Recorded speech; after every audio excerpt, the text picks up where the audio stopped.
Hi hello welcome back my channel. ఎంతో tasty అయిన ఆలు బోండాను ఇలా ట్రై చేసి చూడండి.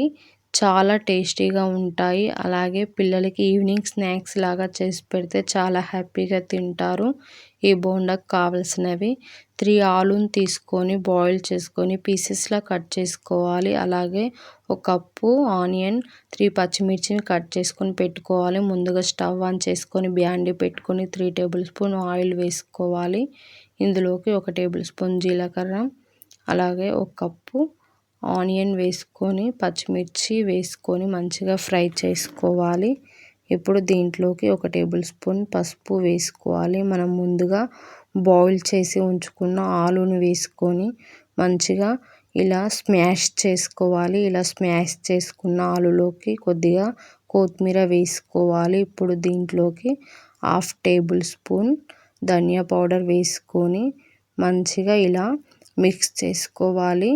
ఇప్పుడు దీంట్లోకి 1 టేబుల్ స్పూన్ సాల్ట్ వేసుకొని ఒక హాఫ్ అన్ అవర్ ఫ్రై చేసుకొని చల్లార్చుకోవాలి. చల్లార్చుకున్న ఆలులోకి 1 కప్పు ఆనియన్, పచ్చిమిర్చి వేసుకోవాలి. ఇలా వేసుకోవడం వల్ల మనం తినేటప్పుడు నోటికి తాకుతూ చాలా టేస్టీగా ఉంటాయి ఆలు బోండాలు. ఇప్పుడు ఇలా మిక్స్ చేసుకున్నాక చూపించిన విధంగా ఇలా ఉండలుగా చేసుకోవాలి. ఇలా ఉండలుగా చేసుకున్నాక ఇప్పుడు పిండి కోసం ఒక బౌల్ని తీసుకొని ఒక కప్పున్నర శనగపిండి తీసుకోవాలి. ఇప్పుడు దీనిలోకి 1 table spoon salt, 1 table spoon జీలకర్ర, 1 టేబుల్ స్పూన్ ఓమా వేసుకోవాలి. మీ టేస్ట్కి తగ్గట్టు మీరు మిర్చి పౌడర్ వేసుకొని, నా టేస్ట్కి తగ్గట్టు 1 టేబుల్ స్పూన్ మిర్చి పౌడర్ వేసుకుంటున్నా. ఇప్పుడు ఇది మిక్స్ చేసుకుంటూ వాటర్ పోసుకోవాలి. మంచిగా మిక్స్ చేసుకుంటూ వాటర్ పోసుకోవాలి. పిండి అనేది గట్టిగా ఉండకూడదు. ఇలా చూపించిన విధంగా జారుడుగా ఉండాలి. ఇప్పుడు ఫ్రైకి ఒక బ్యాండీ పెట్టుకొని కావాల్సినంత ఆయిల్ పోసుకోవాలి. ఇప్పుడు మనం ముందుగా చేసి పెట్టుకున్న ఉండలను పిండిలో డిప్ చేసుకుంటూ ఆయిల్లో వేసుకోవాలి. ఇలా అన్నీ వేసుకున్నాక ఒకదానికి ఒకటి అంటుకోకుండా ఉండకుండా టర్న్ చేసుకుంటూ ఫ్రై చేసుకోవాలి.